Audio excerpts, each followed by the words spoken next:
Tonight's story is called Jack and the 7-League Boots. In a little cottage nestled deep within the whispering woods, where the ancient trees reached up to touch the sky, lived a woodcutter with his kind wife and their 7 boisterous sons. Their home, though small and humble, was always filled with the cheerful sounds of children playing, even when their tummies rumbled with hunger. The woodcutter worked tirelessly from dawn till dusk, his axe singing against the bark of the trees, but still there was barely enough food to fill even half of those 7 hungry tummies. 6 of the boys were tall and strong, with sturdy arms and quick feet, always ready for an adventure. But the youngest, a tiny little fellow named Jack, was different. He was no bigger than his father's thumb, with small hands and feet that seemed almost impossibly delicate. Yet his eyes, the color of warm chestnuts, sparkled with a cleverness that shone brighter than any star in the night sky. He saw things others missed, and heard whispers the wind carried only to him, always observing, always thinking. Jack, despite his small stature, possessed a spirit as grand and adventurous as any of his taller brothers. While they tumbled and wrestled in the leafy forest, imagining themselves as great knights or fearsome bears, Jack would often sit quietly, his tiny ears perked, listening to the rustle of the leaves and the distant calls of birds. He knew the forest paths better than anyone, even his father, noticing the way the moss grew on a certain rock or the secret places where sweet berries hid. His brothers, though they loved him dearly, often worried about his delicate size, always trying to protect him from straight branches or rough clay. But Jack never felt helpless. He knew that quick wits and a sharp mind could be far more powerful than strong muscles, and he often surprised them all with his clever ideas, like finding a lost tool or mending a broken toy with the most ingenious knot. One cold evening, as winter's icy breath crept through the cracks of their little cottage, a heavy silence fell upon the family. The last crust of bread was gone, and the fire in the hearth dwindled to a few embers, offering little warmth. The children, usually so full of life, lay huddled together, faces etched with worry, their hands clasped tightly.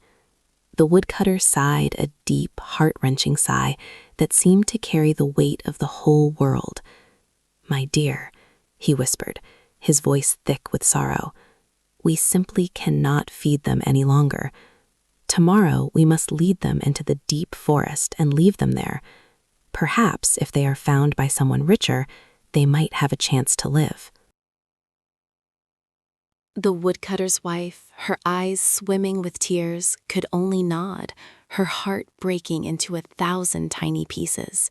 She loved her children more than anything, but the gnawing emptiness in their little bellies was a torment she could no longer bear.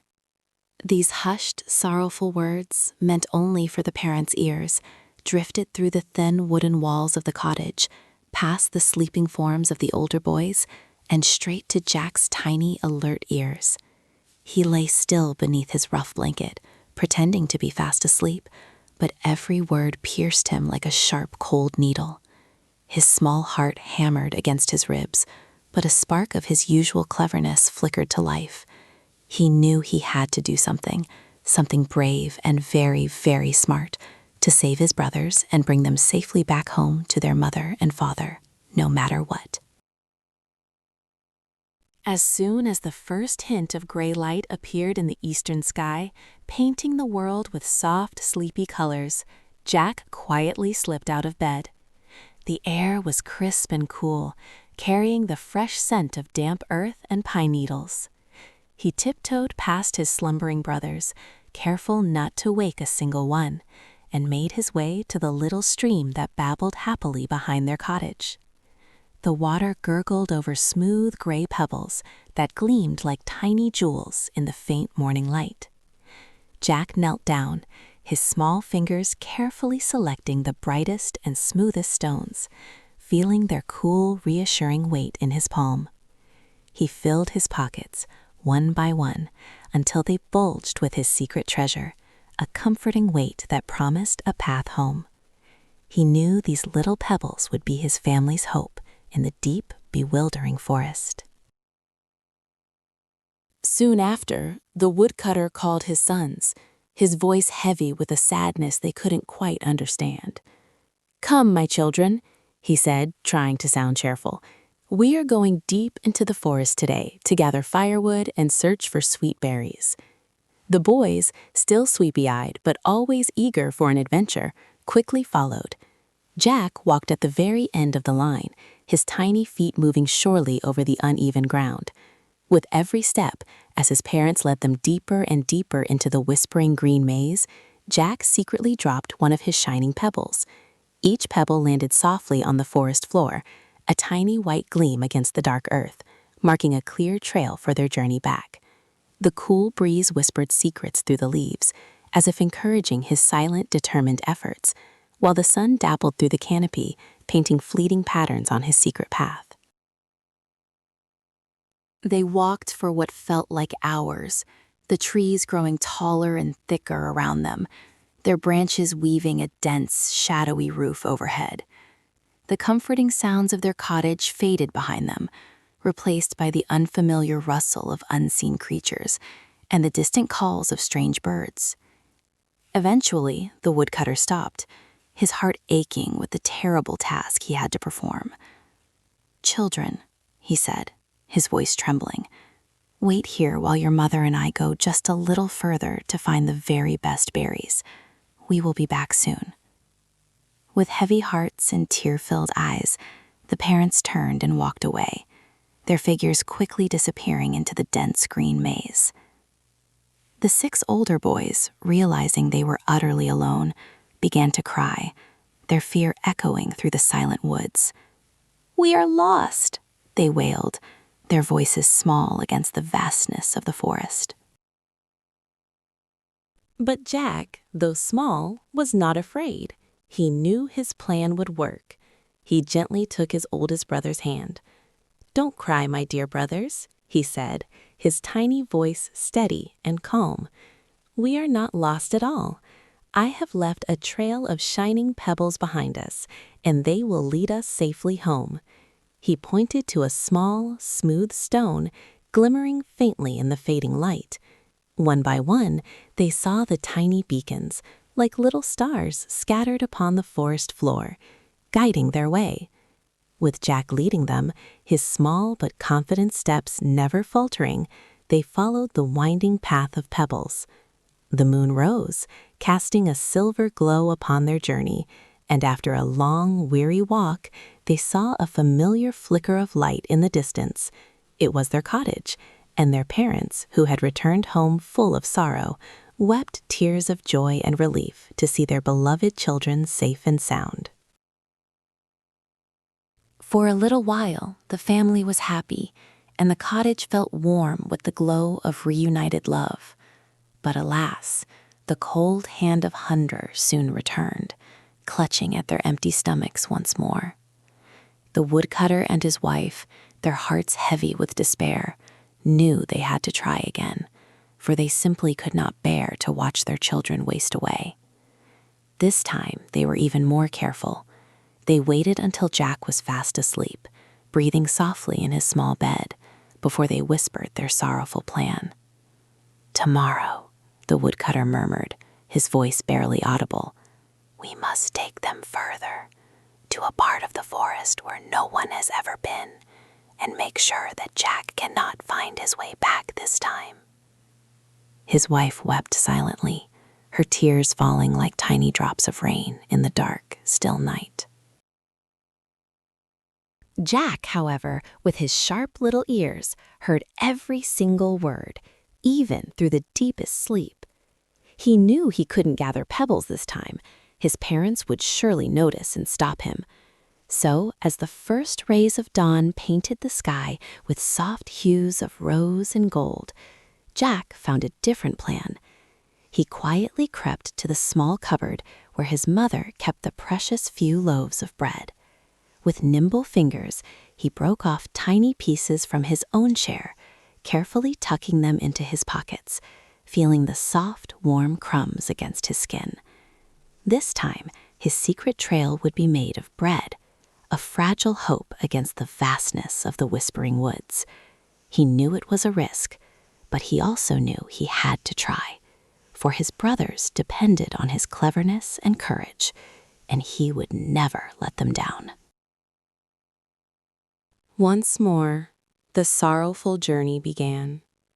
The woodcutter and his wife led their 7 sons deep into the forest, past the familiar trees and winding paths, into a part of the woods where the light struggled to reach the ground.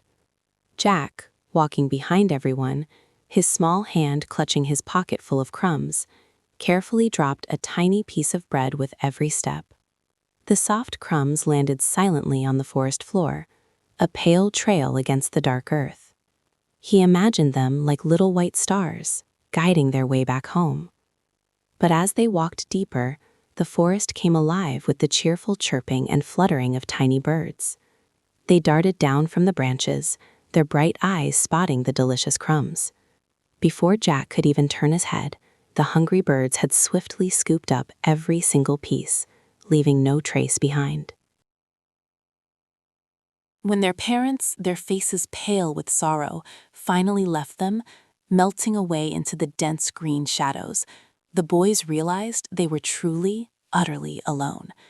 The older brothers, remembering Jack's magic pebbles from before, looked to him with hopeful eyes. "Show us the way, Jack," they pleaded, their voices trembling. Jack's heart sank like a stone in a deep well. He looked down at the forest floor, searching for his breadcrumb trail. But there was nothing, absolutely nothing. The birds had eaten every last one. The sun began to dip below the horizon, painting the sky with fiery oranges and deep purples, and a cold, heavy silence fell upon the woods. The boys, huddled together, felt the true chill of being lost, a fear that seeped into their very bones. Even Jack, for the first time, felt a pang of despair, but he quickly pushed it away. As the last sliver of sunlight vanished, plunging the forest into a shadowy, whispered darkness, the air grew colder, and a shiver ran through the boys. They held on to each other, their teeth chattering, listening to the strange hooting of owls and the rustle of unseen creatures in the undergrowth. The older brothers began to cry again, their tears mingling with the dampness of the forest air. "We'll never find our way home," they sobbed. Jack, despite the cold knot of fear tightening in his own tummy, knew he had to be brave for them. He squinted through the gloom, his sharp eyes scanning the inky blackness. And then, far, far off in the distance, a tiny flickering speck of golden light caught his eye, like a single firefly caught in a jar. "Look," he whispered, his voice filled with a new hope. "A light! We must go towards it." With renewed hope, the 7 brothers stumbled through the dark, tangled undergrowth, following the faint, beckoning glow. The journey felt endless, their legs aching with every step, but the promise of that faraway light kept them going. Finally, after what seemed like a lifetime, they pushed through a thick curtain of ivy and found themselves standing before an enormous, looming house. It was a strange house indeed, with dark, heavy timbers and a roof that seemed to disappear into the night sky.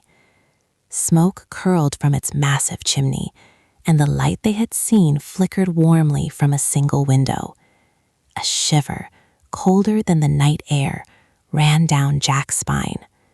There was an odd smell in the air, too, something that was both sweet and deeply unsettling, like an old, musty secret. Jack took a deep breath, gathered all his courage, and knocked gently on the enormous wooden door. The heavy door creaked open, slowly, with a long, drawn-out groan that echoed in the silent night. A woman, her face kind but etched with worry, peered out at them. Her eyes were wide and gentle, but they held a flicker of fear. She was tall, much taller than any woman they had ever seen, and her clothes were grand, yet simple. "What do you want, little ones?" she asked, her voice surprisingly soft, though it trembled slightly. Jack, stepping forward, explained their plight, his tiny voice clear and polite. "Please, good lady, we are lost and cold and so very hungry. Could you spare us a little warmth and a crust of bread?" The woman looked at them, her heart touched by their innocent faces and their shivering bodies. She knew the dangers that lurked in her house, but she could not turn away such helpless children on such a cold, dark night. The kind woman, her heart swelling with a mixture of pity and dread, quickly pulled them inside, closing the heavy door with a quiet thud. "Oh, you poor dears," she whispered, her voice laced with urgency. "You must hide, and quickly. My husband is an ogre, and he is very fond of eating little boys." The brothers gasped, their eyes wide with terror, but Jack, ever quick-thinking, simply nodded. The woman led them to a dark, dusty cupboard tucked away in a shadowy corner of the enormous kitchen. It smelled faintly of old spices and forgotten treats. "Squeeze in here," she urged gently, "and do not make a sound, not a single peep, no matter what you hear." The 7 boys, tiny Jack squished in the middle, huddled together in the darkness, their hearts beating like little drums against their ribs, listening to the strange, quiet sounds of the enormous house. They hadn't been hidden for long when the whole house began to tremble. A deep, rumbling sound, like distant thunder, shook the very floorboards beneath them. The air grew heavy with a strange, unpleasant smell, a scent that made their tummies churn. The ogre had returned. The door burst open with a crash, and a truly enormous man, with a great bushy beard and eyes like burning coals, stomped into the room. He sniffed the air, his nose twitching. "Fee, fi, fo, fum," he roared, his voice like a crashing wave. "I smell the blood of an Englishman.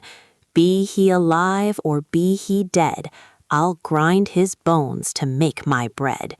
His booming voice made the very cups on the shelves rattle, and the boys in the cupboard squeezed even tighter, hardly daring to breathe. The kind wife, despite her trembling heart, stepped forward, her voice calm and steady. "Oh, my dear husband," she said, trying to sound unworried, "you must be mistaken. It's just the smell of the roast I'm preparing for your supper, a fine young calf, perfectly browned and ready for your feast. Your nose often plays tricks on you after a long day of hunting." The ogre grumbled, his huge eyes darting around the room, still sniffing the air with suspicion. He took a few more steps, his heavy boots thudding on the floor, passing dangerously close to their hiding place. The scent of them, he knew, was strong. But his wife, with quick wit, quickly brought him a tankard of frothy ale and a platter of delicious-smelling stew, tempting him away from his hunt.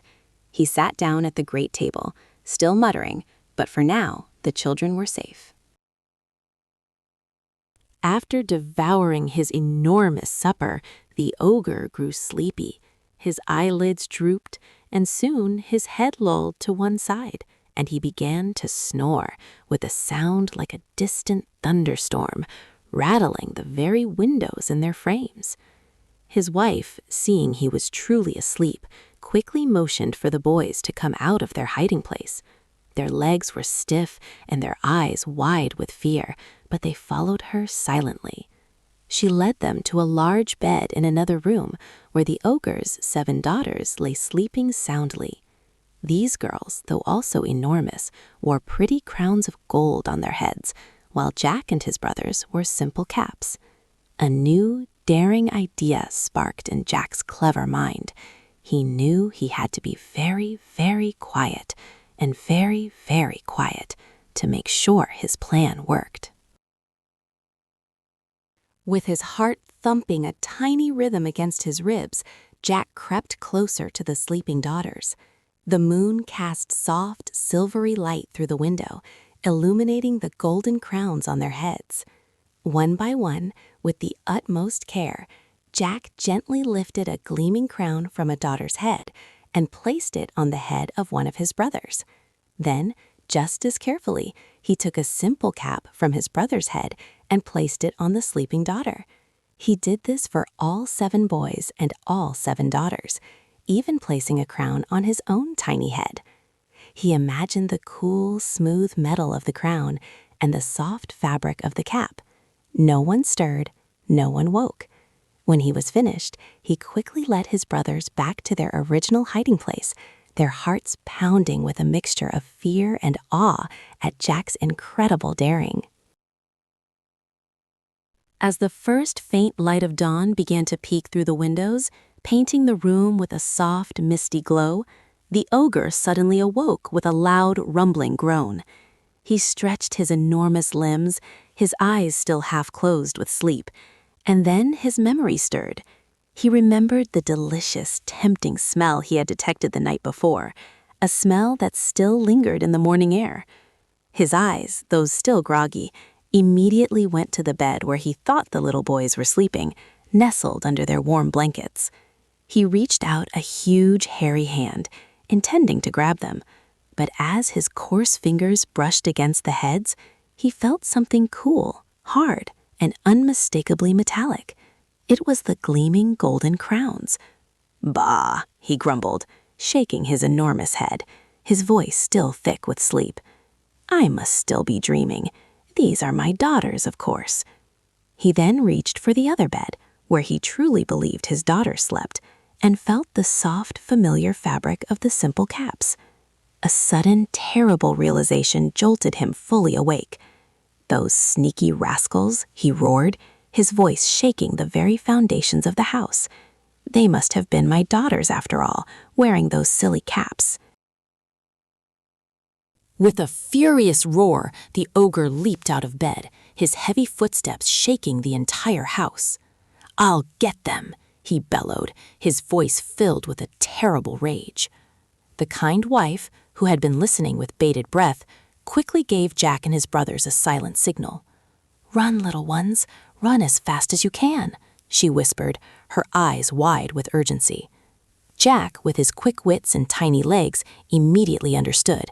He grabbed his brothers' hands, urging them forward. They slipped out of the house like shadows, feeling the cool morning air against their faces, and ran as fast as their little legs could carry them, back into the deep, dark forest. Behind them, they could hear the ogre's thunderous footsteps and his furious shouts, growing closer with terrifying speed. Their hearts pounded, but Jack kept them moving, weaving through the trees, hoping to outrun the giant's terrifying pursuit. The ogre, with his enormous strides, quickly gained on the terrified boys. His heavy boots thudded against the earth, making the very ground tremble beneath their feet. He was so fast, so powerful, and the brothers began to despair, thinking their escape was hopeless. But even giants can tire. After chasing them for what seemed like an age, the ogre, heavy with his enormous breakfast and the morning's fury, began to slow down. His breathing grew ragged, his mighty roars turned into grunts of exhaustion. Finally, with a mighty sigh that rustled all the leaves in the forest, he collapsed into a deep, snoring sleep beneath a huge oak tree. As the boys cautiously approached, they saw the most magnificent pair of boots resting beside him.